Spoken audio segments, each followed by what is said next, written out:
இந்த நாளிலும் கூட ஒரு மிஷனரி குறித்து நாம் அறிந்து கொள்ளலாம். ஜான் நாக்ஸ் என்ற ஒரு மிஷனரி. இவர் பார்த்தீங்கன்னா 1514ஆம் ஆண்டிலே எடின்பர்க் என்ற இடத்துல பிறந்தவர். இவர் 1529ஆம் ஆண்டு செயின்ட் ஆண்ட்ரூ பல்கலைக்கழகத்தில் இறையியல் பட்டம் பெற்றார். அவர் பார்த்தீங்கன்னா நல்ல ஒரு ஜெபிக்கிற ஜெப வீரராக காணப்பட்டார். ஸ்காட்லாந்து தேசத்தை எனக்கு தாங்க, இல்லைனா நான் சாகிறேன்னு சொல்லி ஆண்டவரிடத்துல இரவும் பகலும் தன்னுடைய தேசத்திற்காக பாரத்தோடு ஜெபிக்கிறவராக காணப்பட்டார். அவர் எந்த நேரமும் பார்த்தீங்கன்னா முழங்கால் படிட்டு ஜெபிக்கிறவராகவே இருப்பார்.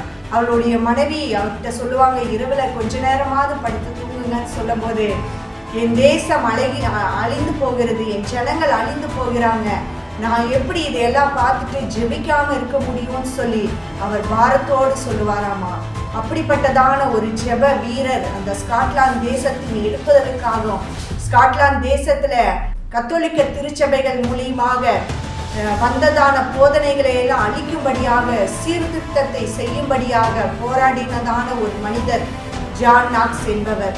இவர் பார்த்தீங்கன்னா ஒரு சிறிய பள்ளிக்கூடத்தை துவங்கினார். அந்த பள்ளிக்கூடத்துல படிச்ச பிள்ளைங்கள்லாம் நில வியாபாரிகளுடைய பிள்ளைகள் அதிகமாக படித்தார்கள்.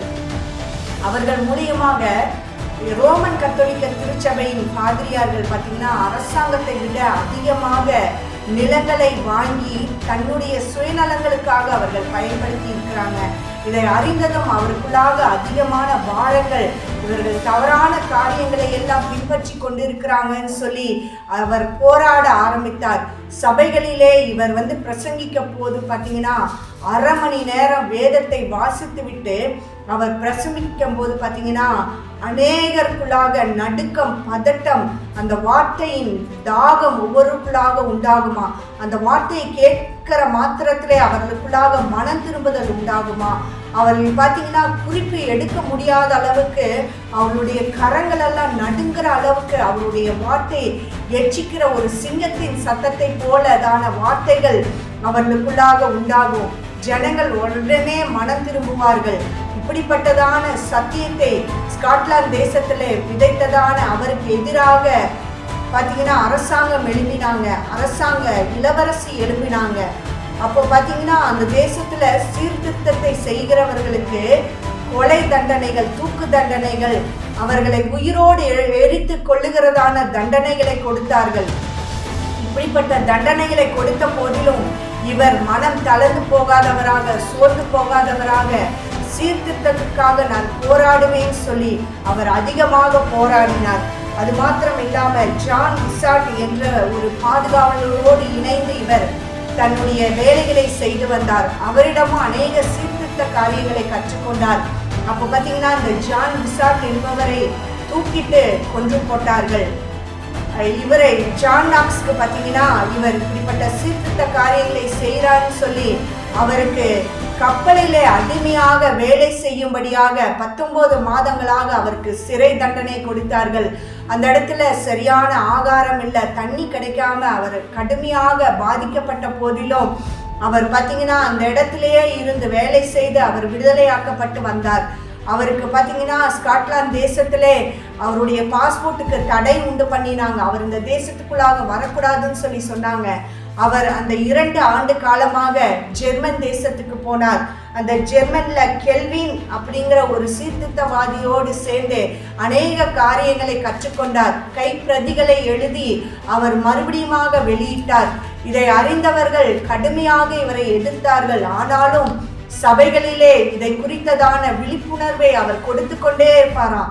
அவருடைய பிரசங்கத்துல பார்த்தீங்கன்னா சீர்திருத்தத்தை குறித்து சபைகள் வேதாகமத்தின் படிதான் வாழணும், கர்த்தர் சொல்லி இருக்கிற வார்த்தையின் படிதான் வாழணும்னு சொல்லி கடுமையாக எச்சரித்திருக்கிறார். அப்போ அவரை பார்த்தீங்கன்னா ஸ்காட்லாந்து தேசத்தின் இளவரசியாகிய மேரி அவரை ஒரு நாள் அழைத்து அவரை கண்டித்திருக்கிறார். நீங்க சீர்திருத்தத்துக்கு விரோதமாக பேசுறீங்க, நாங்க ரோமன் கத்தோலிக்க சபையின் போதனைகளை நாங்க பின்பற்றுறதா, நீங்க சொல்றத பின்பற்றுறதா அப்படின்னு சொல்லி கேட்கும்போது அவர் சொல்லியிருக்கிறார், வேதாகமம் எதை சொல்லுதோ அந்த காரியத்தை நீங்க பின்பற்றுங்கன்னு சொல்லி அவர் சொல்லியிருக்கிறார். அவருடைய முழங்கால் ஜெபத்தை கண்டு அந்த தேசத்தின் ராணியே நடுங்குவார்களாம். அந்த தேசத்து ராணி சொல்லுவாங்களாம், எனக்கு இராணுவங்களை குறித்து கூட பயம் கிடையாது. எனக்கு ஜான் நாக்ஸோடைய முழங்காலை குறித்து தான் எனக்கு பயம் உண்டாகுது. அவர் முழங்கால் படியிட்டு ஜெபித்தா என் உடம்பெல்லாம் நெருப்பு பற்றி எரியது போல காணப்படுகிறதுன்னு சொல்லி அவர்களே பயப்படும்படியாக ஜான் நாக்ஸோடைய ஜெபம் காணப்பட்டதாமா. இன்னைக்கு அநேகர் சொல்றாங்க என்னால ஜெபிக்க முடியலன்னு. இரவு பகலாக இப்படியாக ஜெபித்த ஜெப வீரர்கள் நமக்கு முன்மாதிரியாக வாழ்ந்து போயிருக்கிறாங்க. இப்படிப்பட்டதான மிஷினரிகளை குறித்ததான விழிப்புணர்வு நமக்குள்ளாக உண்டாகணும். இவர்களால இப்படியாக ஜெபித்து தேசத்துல சபைகளிலே ஒரு சீர்திருத்தத்தையும் எடுப்பதையும் கொண்டு வர முடியுமே. ஆனால் நம்மளால ஏன் முடியாது?